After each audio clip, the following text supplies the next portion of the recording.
5 শতাধিক ভুতুড়ে ভোটারের খোঁজ মিলেছে নদিয়ার রানাঘাট পুরসভার 20টি ওয়ার্ডে। ঘটনায় কটাক্ষ বিজেপির, যার মধ্যে অধিকাংশই আবার মৃত। পরিবারগুলির তরফে একাধিকবার নাম সারেন্ডার করতে চেয়ে আবেদন করা হলেও বাদ যায়নি নাম। নদিয়া জেলার ব্লকগুলির পাশাপাশি রানাঘাট পুরসভা এলাকাতেও দলীয়ভাবে চলছে তৃণমূলের তদন্ত। তাতেই উঠে এসেছে রীতিমতন চাঞ্চল্যকর তথ্য।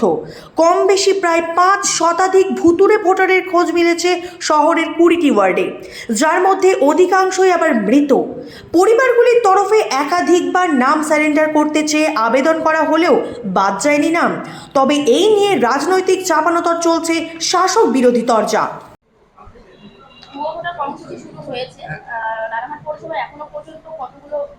রানাঘাটের সব ওয়ার্ডের স্ট্যাটিস্টিকটা আসেনি।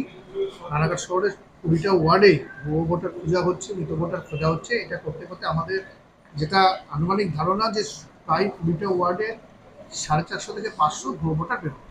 সেটা সব জায়গাতে এখনো পর্যন্ত প্রায় 10টা ওয়ার্ডের তালিকা এসে গেছে, বাকি 10টা আজকালের মধ্যে এসে যাবে। চলছে সেখানে গড়ে অ্যাভারেজ প্রতিটা ওয়ার্ডে 20টা 22টা 15টা এরকম করে গড়ে প্রতিটা ওয়ার্ড থেকে আসছে ভুয়ো ভোটার, যাদের কোনো দীর্ঘদিন ধরে যাদের ভোটার লিস্টে নামই রয়েছে তাদের কোনো অস্তিত্ব নেই। এরকম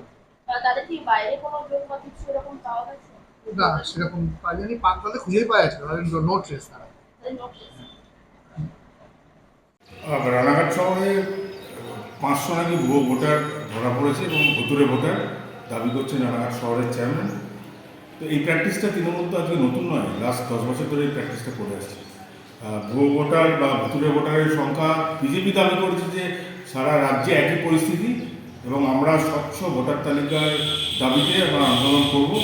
এবং রানাঘাট শহরে যে ঘটনাটা ঘটে, রানাঘাট শহরের পৌরপ্রধানের নিজের ওয়ার্ড 10 নম্বর ওয়ার্ডে ওনার যখন পৌর নির্বাচন হয় উনি তখন 3000 4000 ভোটে যেতেন এবং যখন জেনারেল ইলেকশন হয় বিধানসভা বলুন লোকসভা বলুন সেখানে উনি ডিফিট হয়, হেরে যান।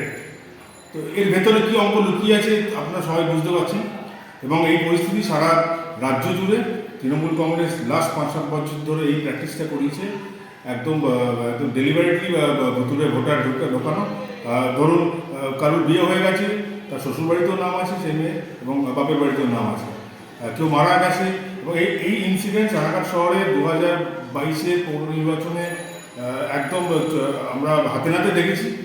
জোর করে ভোট করানোর সময় যে আমাদের রানাঘাট শহরের প্রাক্তন স্বর্গীয় পৌরপ্রধান সুকুমার করবাবু তিনি স্বর্গলাভ করেছেন, তিনিও এসে ভোট দিয়ে গেছেন, মানে স্বর্গ থেকে এসে তিনি ভোট দিয়ে গেছেন। এরকম আমাদেরও অনেক কার্যকর্তা আছে তাদের বাড়ির পরিবারে যারা স্বর্গে চলে গেছেন, গত হয়েছেন, তারা তাদের ভোটও করেছে।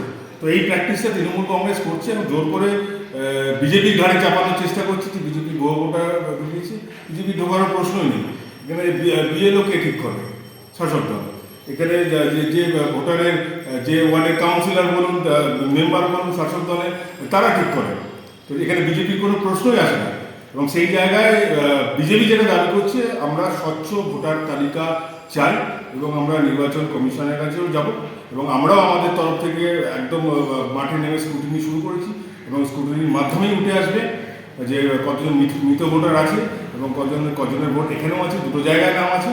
এবং আমরা নির্বাচন কমিশনকে একদম ডেলিভারিটলি দাবি করছি যে একদম স্বচ্ছ ভোটার তালিকা আসুক এবং 2026-এর নির্বাচন সেই ভোটার তালিকার ওপর বেশ করে নির্বাচন হবে। রানাঘাট শহরের পৌরপ্রধান যেটা বলতে চাইছেন, রানাঘাট শহরে 500 ভোটার নেই, ওনার ওয়ার্ডেই 500 ভোটার আছে, ভুয়ো ভোটার ভুতুরে ভোটার। সেটা আমি এখানে দায়িত্ব নিয়ে দাবি করছি।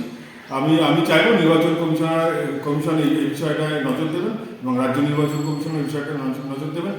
বিডিও অফিস বা ব্লক অফিসে যেখানে ভোটার তালিকা তৈরি হয় সেখানেও এই বিষয়টা নজর দেবেন। আমরা এই লিস্ট খুব শিগগিরই আমরা সাবমিট করব এবং আশা করব 2026-এর নির্বাচন যেন সুস্থ, শান্তিপূর্ণ, স্বচ্ছ ভোটারদের মাধ্যমে হয়। ধন্যবাদ। কামনাশিস চ্যাটার্জি, পৌর প্রতিনিধি, রানাঘাট পৌরসভা।